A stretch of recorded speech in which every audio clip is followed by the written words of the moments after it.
Hey everybody, welcome back to the channel. Today I have a face that many of you guys probably recognize, Andrew Lockwood, who of course has been on the YouTube scene longer than I have. He's been a trader for 30 years and he is an awesome guy to listen to. I've actually watched his content for a long time. I've got him on the channel today because we want to talk about together a topic that is really, really important both to him and to myself, which is this concept of the Forex cycle of doom. It is probably the #1 destroyer of retail trading accounts out there. It's a huge problem for many traders out there. And so before we dive into that topic, I just want to give a chance to Andrew Lockwood to give a little background on himself. Welcome, Andrew. Thank you for coming on the show. Well, thanks indeed, Nick, for having me on the show. Gosh, when you say I've been trading for 30 years, it does make me feel old. But yeah, I guess you're about right. Being in the market for about 30 years. And I came into this education space, maybe 6 years ago, and build up that YouTube following like yourself. I think we're almost neck and neck on the followers. I mean, it's been a whole roller coaster of a ride getting the followers up there, but really enjoyed every moment about it. Just basically giving out, some content to the listeners and what have you. Yeah, so I've been in the market for 30 years. I spent my time, started off in the trading pits in the city of London all those years ago, coloured jackets and so forth, shouting and screaming. That all basically became obsolete at the turn of the century. Everyone became online traders, and I've basically been trading here from my home office for about 2005, 2006. So longer than most, but not as long as some. And that's basically what I've been doing here over the last 6 years or so. I've also got involved in the education space. So I worked quite tirelessly in that, basically helping aspiring traders, pretty much like you do, really. Hopefully master the markets, as it were. And so we've seen a lot. Yeah, it's been fun. That's what we do at the moment. We're educating, Fantastic. Training, and enjoying every moment of it.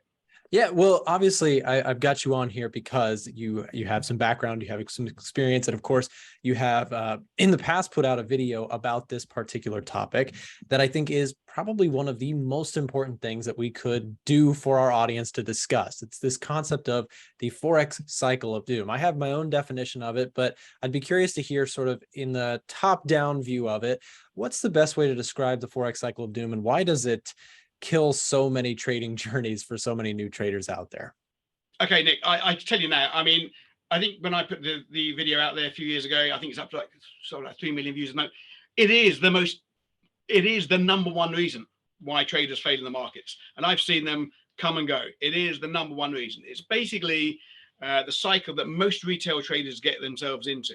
They read or they watch some YouTube videos, or they read some books, or they listen to the so-called mentors and gurus, and they think that trading is their fast, quick way out of the situation they're in. So they start trading and they think it's all about the strategy. They think there's some magic out there and people are peddling the magic, and so they get themselves a strategy and off they go and they start to make money, and and obviously then they start losing, like every trader does. They go through these ups and downs and drawdowns and so forth. It's just normal. But the retail trader can't normally deal with the losses. And it all comes down to me, Nick, is the expectations. Most people that are coming into the markets for the first time have basically got the wrong expectations. They think this is like a free ATM machine, a cash machine where you can just withdraw. And when they realize that it's not maybe as straightforward or as easy as that, that's when they start thinking, doubting it. So first thing to doubt is the obvious thing. First thing they doubt is the strategy. It's flawed. Yes. The strategy obviously is it's all about the strategy, not about you. It's about the strategy. So they tweak it and change it, and then they start having their normal upswings, like any trader does, ups and down days. Right. And then it goes down again, and then it just goes around that cycle. They tweak it, change it, and then they end up ditching it because they believe it's all about the strategy, and they don't really focus on what the most important thing is, and that's about expectations in the first place, and the emotions and discipline. Yeah, and I think the way you say that is really, really key, because it's sort of it's a disastrous cycle, but it's a very natural to the human psychology cycle if you think about it, because it's when you first get into this trading thing, all you ever are exposed to, and all you ever see are people who are, claiming wild profits and showing you everything that you ever wanted in terms of becoming a trader profit wise and that sort of thing. But the consistent theme is, I've got to just find the perfect strategy that's going to set me free, and that's going to print this money from the markets for me every single day, like the people I see on social media. But the truth is, it's exactly what you're saying, is every strategy has flaws, and inevitably when a trader runs into those flaws, if they don't have confidence through testing their concepts and spending time, diligently accepting the ups and downs of strategy, they're just going to keep falling into that rotation of, oh, this strategy sucks. Let me just grab this other strategy that the next guru talked about, right? And there's this endless cycle that is so easy to fall into, because us as humans, we think, oh, well, this is either working or it's not working, and it's that binary. Whereas the reality, as you know, and as myself, we both know, is that great trading strategies, every single strategy has the pros and the cons attached to it. There's no strategy that doesn't have cons, right? We all would like that, but yeah. I mean, you said flaws and cons. I don't know if they're I just think it's a natural thing of a strategy. No strategy will just have winning trades. Right. Part of trading is losing. And it's how you deal with the losers. And so I wouldn't even say that the strategy is necessarily flawed. It's just a part of any strategy. It has its losing periods. The way I think the mindset, obviously, it's down to mindset, Nick, and as you well know. And the way I try to install, what I try to install in traders, is that they should think differently. They should think not in the terms of the wins and the losers. They should think in terms of probability. At the end of the day, it's all about having a slight edge and letting that edge play out over time, and not be worried about the drawdown. I often equate it to the to the casino, the roulette wheel. The guy that's sitting there on the camera up there, he's not chucking out the roulette wheel because red 32's come in 3 times on the bounce. He knows it comes out in the wash, and it basically comes out in probability. The problem is traders don't really see that, because they are, as you say, they've been sold the yarn where they think it's a magic. They can tell their boss to jump in the lake. So I think that's the problem. It's the expectations. And the other thing I say, another one of the topics I really home in on, not only the cycle of doom, very linked, it's the law of large numbers. One trade you're in at the moment, Nick, it's just irrelevant. But people, when they get that losing trade or the next losing trade, it loses, and they throw the baby out with the bathwater. It's almost as if they feel like the individual, and comparing it to the casino is brilliant, because if you think about it, it's like they compare this one trade, they take it so personally when it wins or when it loses. They take every single trade very personally, in isolation, and very focused. Just like the average casino player who doesn't really know much about the mathematical edge and all that behind the scenes at a casino, which is a fascinating side comparison for traders to focus. I love going to casinos because I love to just study. I know I'm not going to win because, of course, that's designed that way. You go for the fun, yeah.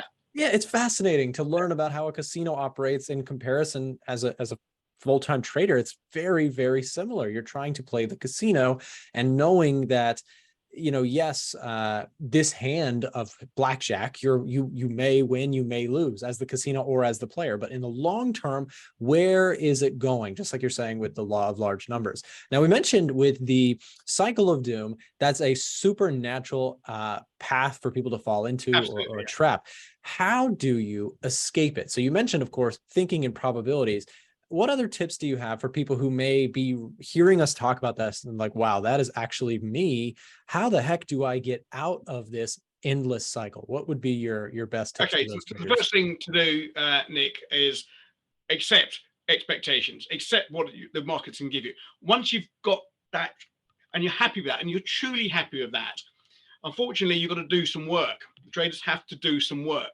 They can get themselves a strategy, a very simple strategy, but they have to know the strategy inside out. When I say inside out, I don't just mean to say, look at an equity curve that someone's presented with them. They have to know the characteristics of the strategy. And the only way they can really, I think, do that is by putting in the hard work and backtesting. It really is as simple as that. Backtesting has so many advantages, not just knowing the edge, not just knowing the the probability factor and the profit factor and the expectancy and so forth. But knowing the characteristics, knowing that you can have a certain drawdown, knowing that you may see 10 trades on the bounce losing, and being comfortable with that. If you've done your back testing and you have, back in, say, 2018, and then all of a sudden you start, trading, currently, and you hit back and you hit 10 losing trades and you think, oh, I'll throw the strategy out. Then you look back and you see what you did in 2018. But hang on, in 2018, I had 15 losing trades on the bounce, and it was still a great quarter, knowing the strategy. And you can only really do that by putting in the back testing. It gives you the confidence not to throw the baby out with the bathwater. Gives you the confidence not to just ditch the strategy. Ultimately, the strategy is your business. Yeah, I mean that's your mechanism to make a living out of the markets. But you've got to know it. You're not going to go into any other business without knowing how the business profile looks, and that's exactly the same. So any of your followers that are listening in, I'm sure and I've watched your videos as well, and I'm really fascinated as well. You've got some great content out there. Your followers will know that it doesn't come easy. You've got to do the work. You've got to put in the work to achieve any form of success in this. Absolutely. Anyone thinks they come in and just plug and play a off-the-shelf strategy, and it's just not going to happen. I would say that is 100% the truth. Is back testing is the answer, and I have a couple analogies that I like to think of when I think about that solution. Because you're right, not only is it just straight up the truth that you need to back test, but think about it in comparable scenarios. Like, for example, if you want to become a doctor, right? Trying to become a trader and jumping strategy to strategy is essentially like trying to become a doctor in a week. It's never going to happen. You have to go do the training. You have to learn your stuff. And then even once you learn the stuff, you need time in the field where you actually learn that experience with hands-on. I'm a intermediate amateur chess player. I really like the game of chess. And one thing that all of the mentors that I watch on chess websites and YouTube and stuff like that, what they always encourage you to do, and I will admit, it's mentally hard to do, is to take time in between games to go analyze what you just did, right? So if you take trades and you just jump onto the next strategy or the next trade, and you never take time to analyze what went right, what went wrong, what was the drawdown, what am I expecting next time, you're never going to improve. And it's the same thing in chess, is you have to take the time to analyze your game. So why then, when traders step into the ring for the first time, why do they treat it differently than other areas of life?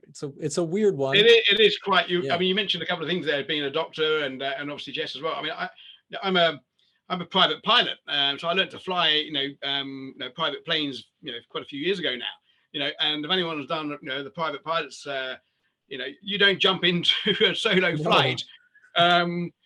Because until you are absolutely confident that everything can possibly happen, and you're briefed for it. I mean, it's just the way it is, because your life's in danger. So why would you go into the markets with your hard-earned cash without having the same sort of ideas? I think you're totally right, and I think exactly chess is a great analogy. But you touched on there journaling. I mean, trade journaling. Again, it's hard work. Back testing. Journaling your trades, making sure that your business is running, the way it should be working, reviewing your mistakes. We all make mistakes. I had a trade last week, which is just, the room saw me. It was completely the wrong trade. It broke my rules, and someone questioned me in my trading room, and I said, yeah, you're right. I shouldn't have had that trade. We all make mistakes, but those mistakes that cost money, it shouldn't be dead money. You should learn from those mistakes. And the only way you get to get value out of your losing trades is if, and it doesn't mean you have to make a mistake to get losing trade, by the way. What I'm saying is, if you've journaled your trade, you can do these weekly or monthly reviews, depending on how busy you are, to go and see how your business and how you as a person is adapting, because it is a continuous journey, like learning how to play chess. And I think there's very big similarities in many walks of life. Yes, people do think trading is different, don't they? Yeah, no, it's absolutely true. Andrew, I know we could go on for an hour more on this topic, because again, whenever I get the chance to speak with somebody who has a lot of experience and clearly is even in this case more experienced than myself, it's always awesome for me to be able to ask your questions and chat about this stuff. Before we end this, where can people find you? What's the best place for people to find more from you, hear more from you, subscribe to you, whatever else? Well, likewise, Nick, I think, talking to people like yourself as well with with your knowledge, and it's also inspiring. I'm now at the City Traders. We run a trading community, pop firm as well. Basically, we educate, and we have a trading community. So it's thecitytraders.com. If you want to pop over and say hi. You may know my face from the previous channel. We still have that channel up and running, but now if you want to interact, I'm at thecitytraders.com. You can also find me on the Instagram and Facebook as well. You can Google my name. I think I come up pretty much high on the rankings there. Absolutely. Well. I really do appreciate you giving me the chance to talk to you, Nick, and your wonderful followers. Of course. Well, Andrew, thank you so much. It's been awesome. We'll have to do it again sometime because I feel like the value could be endless if we keep going. Look forward to it, Nick. Look forward to it.